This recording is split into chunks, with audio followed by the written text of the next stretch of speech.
नमस्कार। सर्वप्रथम गुरु महाराज जी के चरणों में मेरा बहुत बहुत प्रणाम और सनातन शास्त्रार्थ कार्यक्रम में आप सबका हार्दिक स्वागत करती हूँ।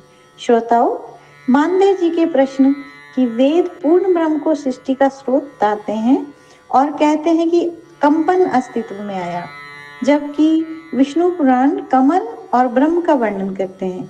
इस प्रश्न का उत्तर समझाते हुए गुरु जी ने पिछली वीडियो में हमें समझाया कि सृष्टि के आरंभ में ईश्वर ने 4 ऋषियों को चारों वेदों का ज्ञान दिया।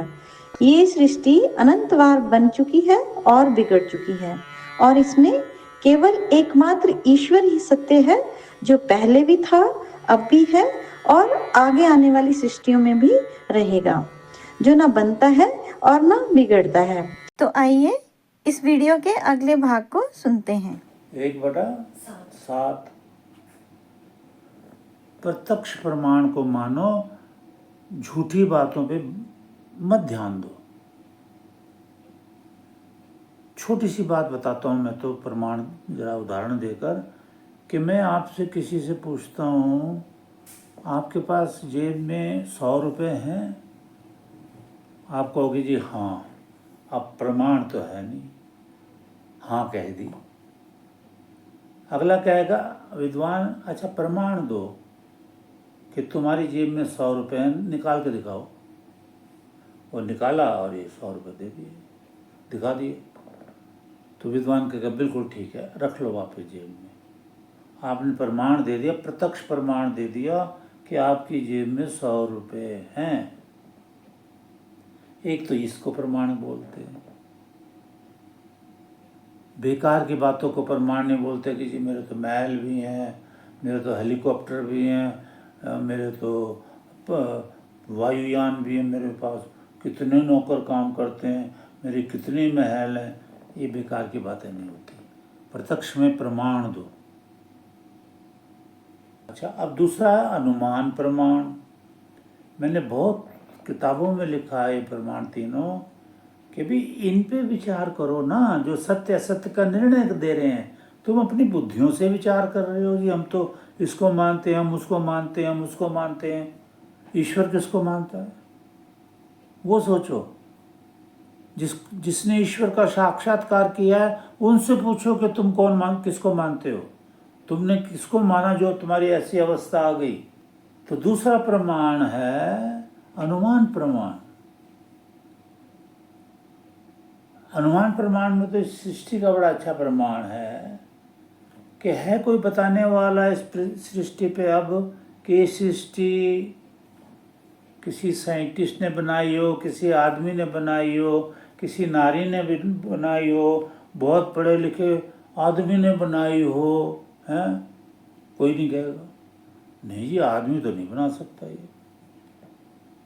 कई शास्त्रार्थ में हमने, जो नास्तिक हैं, इलाहाबाद में था वहाँ भी कई नास्तिकों से मेरा शास्त्रार्थ हुआ जीवन में। अब तो मैं 86 वर्ष का हो गया हूँ, फिर भी भगवान मुझे ताकत दे रहा है प्रवचन कराने की। नहीं तो ये असंभव सा बात है वैसे तो। फिर भी भूल जाता हूँ, बीच में कई चीज़ें भूल जाता हूँ, एज फैक्टर है।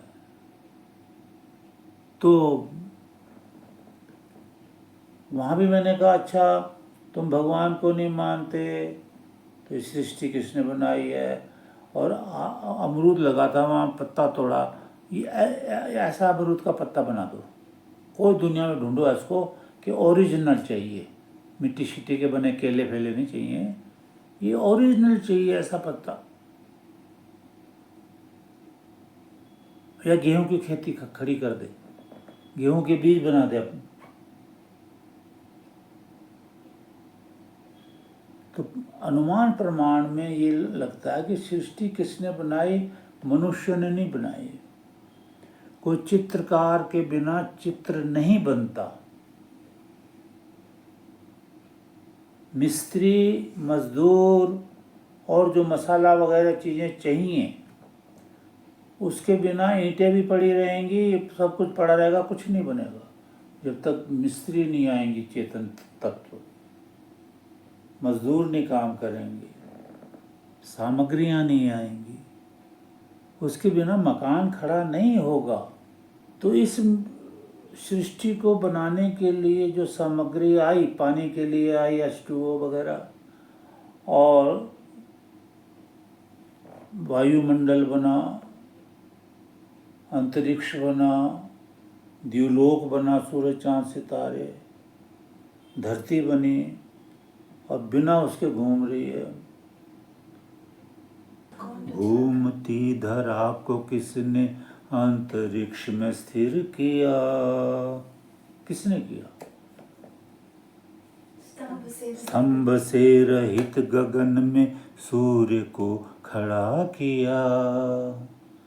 स्तंभ नहीं है, कोई चीज नहीं रोकने वाली है? सूर्य चंद्रमा सितारों को बिना ही स्तंभ के घूम रहे हैं खाली जगह में। किसने किया? लाओ कोई भी। रात में सितारों को ये किसने जगमगा दिया? ये कौन श्वास श्वास में भरे झंकार है? ये कौन रचनाकार है? ये कौन रचनाकार? कौन है ये रचनाकार? ये भजन कभी लिखा था बड़े आनंद में, और टी सीरीज ने रिलीज भी किया इस भजन को। इसको भी, कई भजनों को, ये बड़े आनंद के भजन भगवान ने लिखा है। बताओ कौन है रचनाकार? तो अनुमान प्रमाण में ये पृथ्वी आती है कि भाई इसको रचने वाला कोई आदमी नहीं है, और कोई घोड़ा गाय भैंस कोई पशु पक्षी इत्यादि भी नहीं है। तो कौन है? बस जो है उसी का नाम ईश्वर है, और उसका वर्णन सिर्फ वेदों में है और कहीं भी नहीं है। और कहीं है तो किसी और तरह से है, गलत तरह से है, बेकार तरह से है। ऋषियों की बुद्धि के अनुसार नहीं, क्योंकि ऋषियों की बुद्धि होती ही नहीं है। ये बुद्धि तो है जो भ्रष्ट बुद्धि हमसे पाप कराती है। मन है तो मन और बुद्धि ऋषियों मुनियों की तो नहीं होती। इसलिए भगवान ने कहा ऋषि मुनियों की किताबें तो पढ़ना, बाकी मनुष्य की किताबें ना पढ़ लेना, उसमें झूठ बहुत होता है, और जो कहीं कहीं सत्य होता है वो वेद से लिया हुआ होता है, क्योंकि सत्य केवल ईश्वर और वेद हैं। अच्छी तरह समझो, याज्ञवल्क्य ऋषि शतपथ ब्राह्मण ग्रंथ में क्या समझा रहे हैं? संसार में केवल दो बातें हैं, तृतीयम न अस्ति, तीसरी तो कोई बात ही नहीं है। तो तुम अपना दिमाग फिक्स करो सत्य ढूंढने में और झूठ ढूंढने में, ये दो ही तो बातें हैं। बाकी के क्या हेर फेर में पड़े हो? ये ढूंढो सत्य क्या है और झूठ क्या है। सत्यम ब्रह्म और बाकी जगत मिथ्या तो नहीं है। जगत मतलब है ही नहीं, एक तरह से। कैसे नहीं है? क्योंकि बनता है और जब टाइम आता है 4 अरब कुछ, तो ये प्रलय में चला जाता है, प्रकृति के रूप में चला जाता है, अनसीन हो जाता है, सब कुछ दिखनापन मिट गया, समझो, ऐसा समझो। तो ये रचना है। धन्यवाद। इस उत्तर के अगले भाग के लिए हमारी अगली वीडियो का इंतजार करें और हमारे चैनल को लाइक, शेयर और सब्सक्राइब भी जरूर करें। धन्यवाद।